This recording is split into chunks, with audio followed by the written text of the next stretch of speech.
AutoCAD দিয়ে এই টাইপের বেলকনি ডিজাইন করুন খুব সহজেই, খুব সহজভাবে বোঝাবো। সর্বপ্রথম লাইন নেব, লাইনের শর্টকাট এল লিখে এন্টার, আশা করি নিতে পারবেন। এখান থেকে আমরা 12 ফিট নিয়ে নেব। তারপর আবার এখান থেকে লাইন নেব, এদিকে 2 ফিট, এদিকেও 2 ফিট। আমরা চাইলে অপোজিট পাশে কি করতে পারি, মিরর করে দিতে পারি। সিলেক্ট করে এমআই লিখে এন্টার, মিড পয়েন্ট ধরে মিরর করে দিবেন। যারা মিরর করতে পারবেন না, এ পাশে 2 ফিট নেবেন, এ পাশে 2 ফিট নেবেন। অফসেট আমরা এখান থেকে 5 ফিট নেব। ARC arts command, first point, এটার মিড পয়েন্ট, এটার সেকেন্ড পয়েন্ট।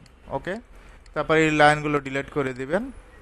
এখন আপনি যদি চান যে আমি এই লাইনটা একটু বর্ধিত করে দিব, সেটাও করতে পারেন। আপনি এটা চাইলে মিররও করে দিতে পারেন। অপোজিট পাশে আমরা কি করতে পারি, মিরর করতে পারি। এখন আমরা এটা জয়েন করে দেব, যে লেখে এন্টার। অফসেট আমরা 5 ইঞ্চি নিব, আউটসাইডে 5 ইঞ্চি। একটু শেপটা ভালো আসবে, মেজারমেন্ট একটু বেশি দিয়ে দিলে শেপটা একটু সুন্দর আসবে।